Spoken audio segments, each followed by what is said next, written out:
Des millions de personnes ont mis leur confiance en vous et, comme vous l'avez dit à la nation hier, vous avez ressenti la main providentielle d'un Dieu aimant.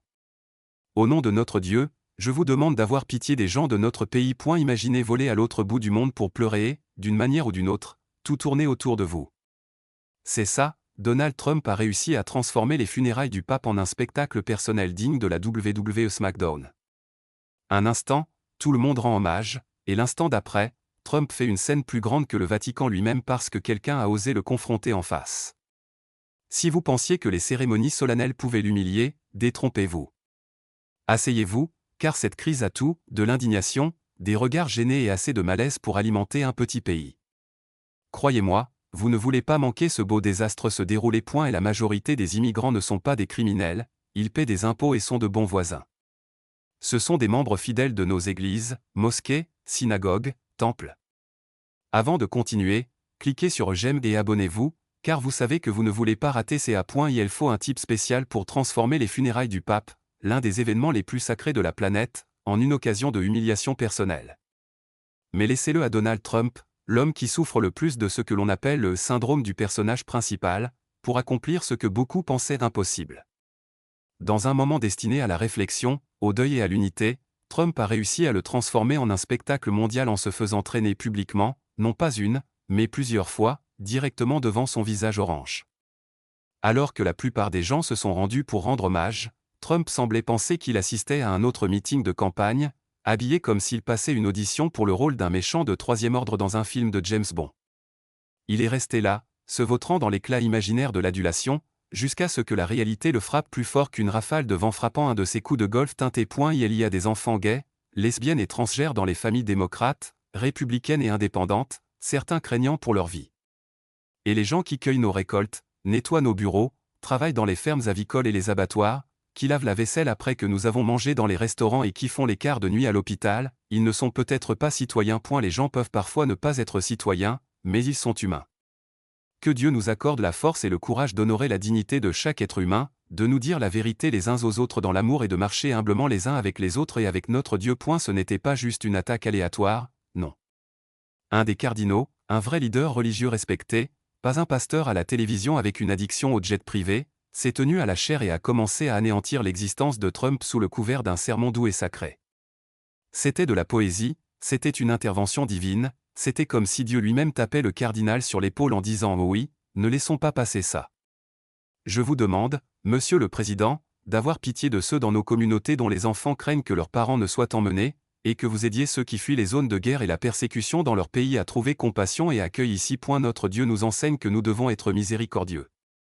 Et la roste a été livrée de manière chirurgicale, aussi calme que passivement agressive, comme seul un homme d'église pourrait la délivrer. Il n'a même pas eu besoin de dire le nom de Trump. Il a juste commencé à lister des péchés si spécifiques qu'on pouvait presque entendre la pression sanguine de Trump monter de 3 bancs plus loin. Ce n'était pas un hasard, le cardinal a commencé à parler des soi-disant hommes de foi qui prêchent des valeurs chrétiennes tout en menant des vies qui crient fraude exode, de ceux qui instrumentalisent la peur contre les immigrés tout en vendant des bibles à $60 qu'ils n'ont clairement jamais ouvertes, de ceux qui construisent des murs au lieu de ponts, trompent leurs femmes, escroquent leurs suiveurs, tout le meilleur de la playlist de la ruine morale de Trump. Et là, Trump était assis, essayant de maintenir son regard je comprends tout en se faisant critiquer comme un oncle-ivre lors du dîner de Thanksgiving. Vous pouviez presque le voir trembler, désespéré de se lever et de crier fausse information. Lors d'une messe funèbre littérale 5-06 le mouvement MAGA est fondamentalement construit sur l'hypocrisie. Ces gens sont des menteurs sans vergogne. Leurs idées vont complètement à l'encontre de leurs actions. La seule chose cohérente chez eux est leur incohérence et leur contradiction. Et nulle part cela n'est plus clair que dans la déclaration de Donald Trump selon laquelle il est un homme de foi avec des valeurs chrétiennes, comme voler, tromper sa femme, vendre des bibles à $60 qu'il n'a jamais lues. Oui, c'est une totale absurdité.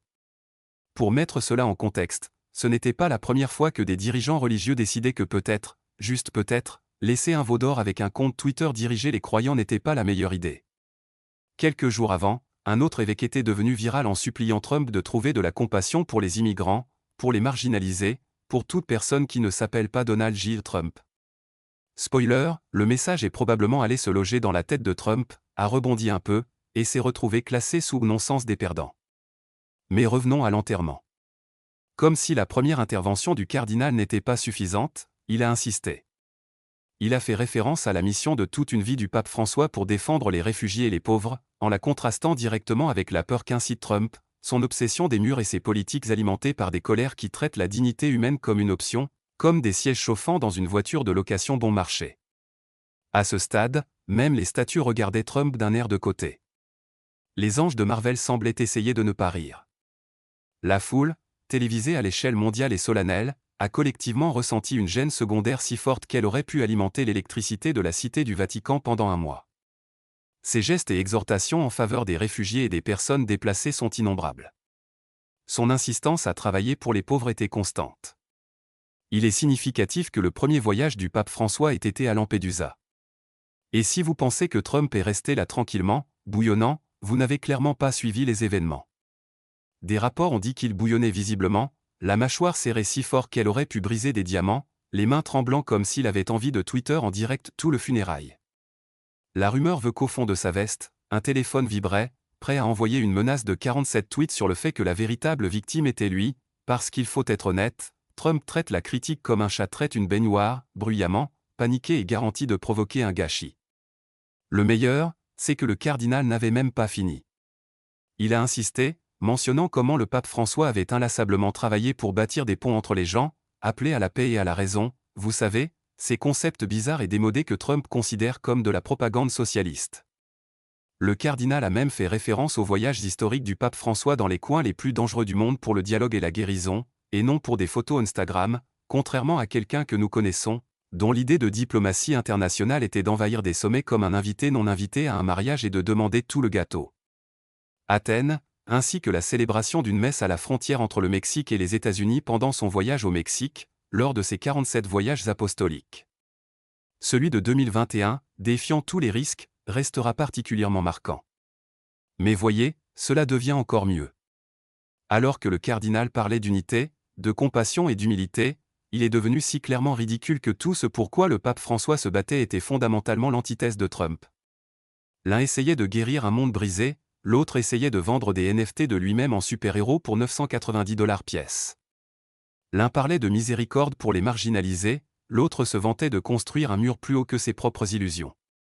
Et dans cette mer de deuil, dans cette grande cathédrale, Trump s'est ratatiné en ce qu'il a toujours été, une caricature du leadership, un panneau publicitaire bruyant pour l'auto-adulation, un homme dont le plus grand talent est de rendre chaque moment, même un moment honorant un pape défunt, centré sur ses propres griefs en festin. Bien sûr, Internet a immédiatement explosé. Des mèmes plus rapides que la lumière, des montages du visage renfrogné de Trump lors des funérailles inondant le web, les sections de commentaires enflammés de rire, de colère et de quelques publications de il joue totalement aux échecs 4D, publiées par des fidèles du MAGA.